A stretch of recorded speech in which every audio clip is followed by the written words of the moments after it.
头发在里面！伴随着一声咆哮啊，老沙这次又翻车了。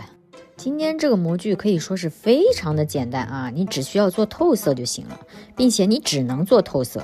来，一起脱模看一下它到底是个什么东西。长得像不像浴缸？只不过这个大小只有仓鼠能用啊。再看一下另外一个，你说它是镜面呢，它又不全透；你说它是磨砂呢，哎，它还有点透。接下来这个步骤我大概花了20多分钟，是非常治愈的一个环节。往里边放各种各样可爱的配件，不仅如此，我还放了夜光小块块跟光边粉。给这2个模具配的娃，你们也看到了吧？就躺在桌上，一个抱抱，一个倒倒。都是贵的娃，可见啊，我对这个模具寄予多么大的厚望。模具的价格在众多翻模里算是便宜的了啊。老规矩，还是给你们闪一眼。我就奇了怪了，不管我闪多快，都有人能截得到呢。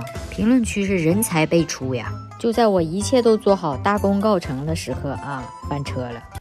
哇，这也太……有根头发在里面，他奶奶个腿啊！想死时刀在天边呀，都封好了。那就不能用好娃了。谁能想到我当时有多崩溃？江江做好了，是不是特别可爱？这里面全是配件，还有夜光小块块跟光边粉。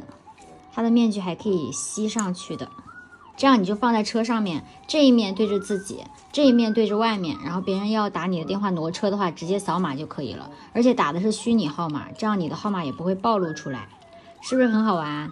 夜光小块块亮了。Do do do do do do do do do do do